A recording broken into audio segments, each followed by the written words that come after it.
Hai, ketemu lagi dengan Bidan Yesi dan Sandy. Sandy lagi di bawah tuh tidur, lihat. Sen, tuh dia tidur gitu dong. Sen, dipanggil. Hai, sebenarnya ini nggak pagi, tapi ini udah sore. Tapi nggak apa-apa lah ya, di konten ngopi pagi bareng Bidan Yesi dan Sandy. Tuh Sandy bangun, dan kebetulan memang aku lagi ada kopi nih. Sen, kamu bangun? Mau ikut? Boleh. Taruh sini dulu ya. Oke, baiklah. Nah, tuh Sandy selalu ikut. Nah, oke.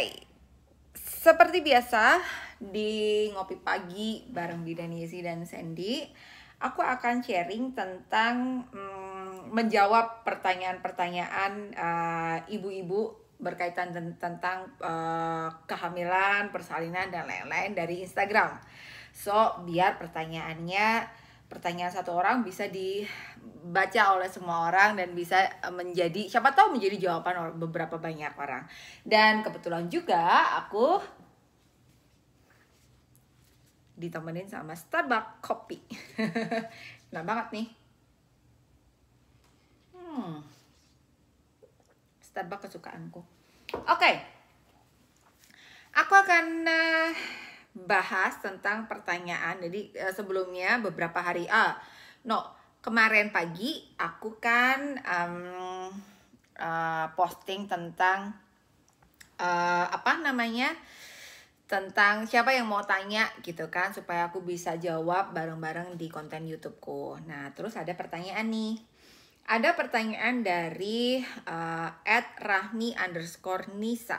Jadi judulnya adalah, gimana cara meredam emosi ibu hamil yang naik turun Bude? Soalnya ibu hamil tuh rentan dan sensitif banget. Betul banget gitu. Jadi yang namanya ibu hamil, perubahan emosinya tuh banyak banget. Jadi baperan, kemudian gampang banget marah, tiba-tiba nggak tahu kenapa tiba-tiba sedih gitu aja. Dan ada banyak trik yang bisa dilakukan padahal ketika ibu hamil dan emosinya bisa bikin stres, padahal apa yang dirasakan oleh ibu hamil dirasakan juga oleh bayimu kan, sampai belepotan. Nah, beberapa trik-triknya adalah, yang pertama harus rajin latihan nafas. Itu yang pertama. Tiap trimester nih, trimester 1, karena ada perubahan di dalam tubuhnya si ibu ini, otomatis ibu ini harus mulai nih belajar latihan nafas, belajar meditasi. Dan kebetulan di Bidan Kita Shop aku udah jual juga panduan 21 hari panduan meditasi. Jadi luangin waktu 10 menit aja sehari. Kemudian dan gunakan waktu itu untuk dengerin panduan dariku selama 10 menit untuk meditasi. Nah, selama 21 hari tuh supaya terlatih habitnya gitu kan ya. Kemudian latihan nafas bisa berkali-kali, bisa sehari berkali-kali kan, hidungnya masih nempel kan, udaranya juga masih gratis kan. Jadi pokoknya harus rajin latihan nafas. Terus jangan lupa untuk hypnobirthing. Jadi ibu hamil wajib belajar hypnobirthing. Jadi relaksasi, afirmasi positif, sugesti positif. Kalau perlu dengerin panduanku, hypnobirthing, ada yang hamil nyaman, bersalin nyaman, persiapan VBAC, kemudian ada yang untuk reduksi stres, untuk untuk breastfeeding. Jadi ketika si ibu ini rajin berlatih, otomatis ketika mendapat terpaan sesuatu yang tidak enak, lingkungan yang atau nyinyiran netizen yang membuat rasanya ini kok gini amat sih gitu kan, atau sesuatu hal yang tidak enak ada di lingkungan, dia cepet banget bisa counter dengan itu. Dia bisa beradaptasi, bahkan bisa merubah ketidaknyamanan hati menjadi kenyamanan gitu kan. Jadi caranya untuk meredam emosi ya harus latihan itu tadi, nafas sama relaksasi. Minimal itu deh, lakukan ya Mbak Nizarah Rahmi_Nisa. Good. Lalu Ada lagi nih pertanyaan dari kolom komentar. Nanti aku tunjukin di video ini ya siapa yang bertanya.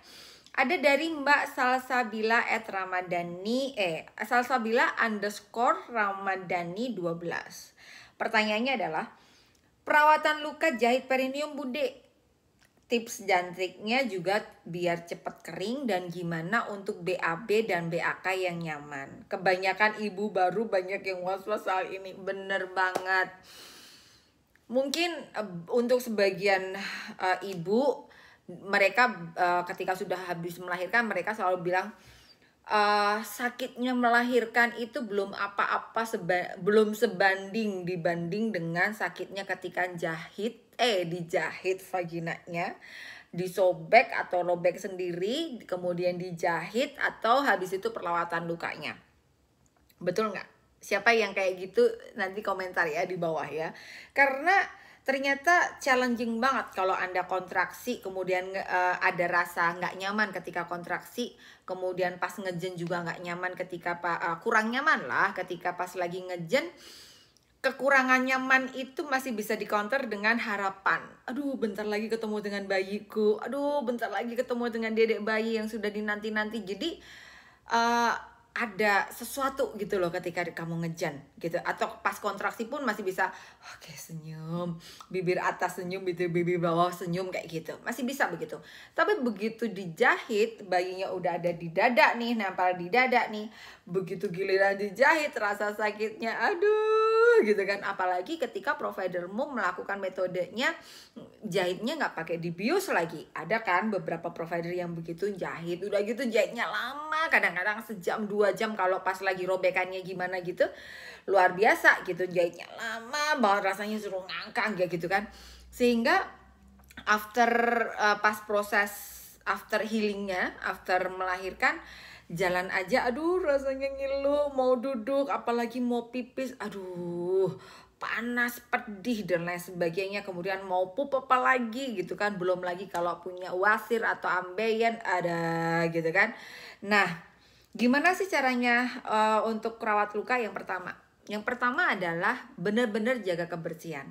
Jangan takut untuk membersihkan area vagina tersebut yang sedang luka tersebut, karena ingat, vagina adalah salah satu organ yang healingnya paling cepat di antara organ lain. Kalau misalnya Anda jatuh kemudian ini harus dijahit, sinilah harus dijahit gitu.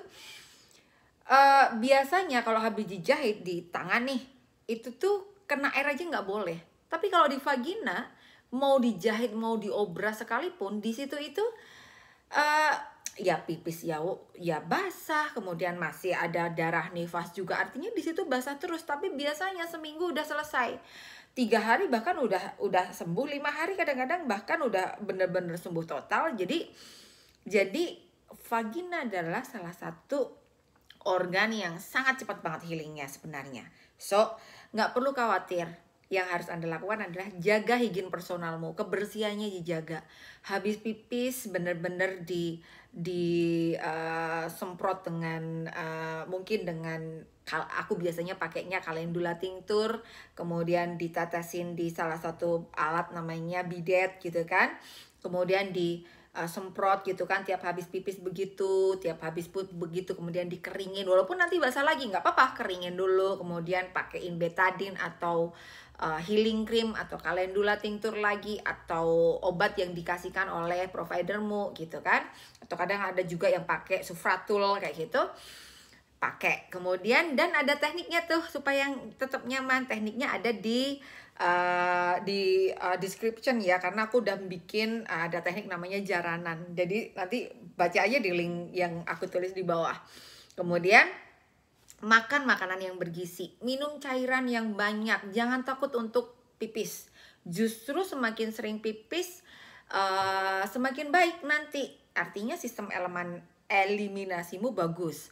Kemudian dan itu kalau Anda habis pipis, habis minum banyak dan makan banyak serat dan protein, otomatis kalau banyak serat pupmu jadi nggak keras. Jadi kalau pupnya nggak keras, maka pupnya juga jadi lebih enak dan lebih nyaman walaupun di situ ada jahitan.